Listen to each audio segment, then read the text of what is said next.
Hello. Uh, Today's video is about the troubleshooting of the VRF system.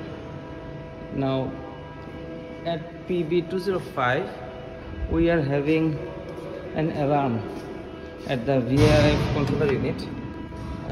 If I can show you that one circuit, that is 02A, that circuit has three indoor units and they are not running, and the alarm we have here is saying that this is the alarm: B6 gas liquid separator inlet temperature error.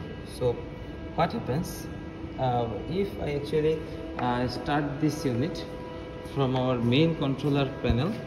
If I enable it, now you see 02A, this circuit is now off. If I enable it and start this, okay, I have to give the password.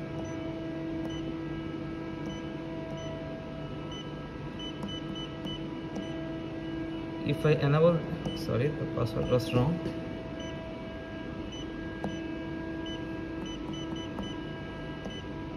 You see, if I enable these units, they are turning red, means that they are running.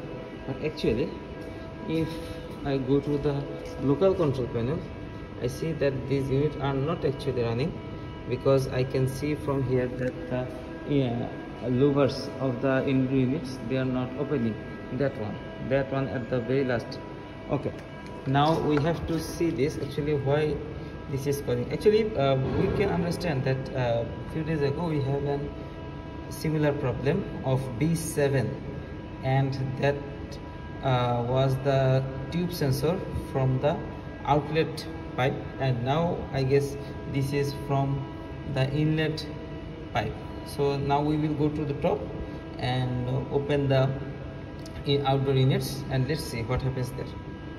Okay, now we have actually opened the outdoor unit, and it was mentioned that in the circuit that the RT4 gas separator inlet pipe temperature sensor, the inlet pipe. Okay, now we are looking for this connection point on the circuit. If I go to here, C54, there I can see that RT4, it is connected on the C55 junction. Okay, CN54. Okay, now I am actually looking for the sensor, and we have found that we have this tag RT4, and this line, this sensor's line, has gone to this point.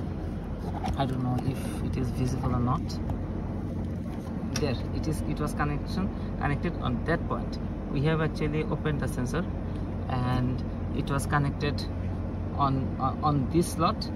And if I come here, here is the sensor we have just released. This is the sensor. I think this sensor is actually damaged, and we have checked its resistance value, and it is 20k. I hope you can see this. This is 20 kilo ohm. Now we will try to replace the sensor, and let's see what happens. Okay, now let's see the result. Actually I am recording this video almost a week later, after we solved the problem, after we changed the sensor of RT4.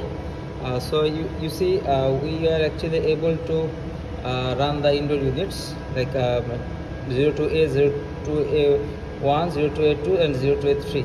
So these units are now running in normal mode, and I can see from here that at the very last unit, that is actually running normally, and we actually have solved the problem almost a week ago, and right now I am seeing that they are running completely normal. So we have successfully solved the problem. Thank you.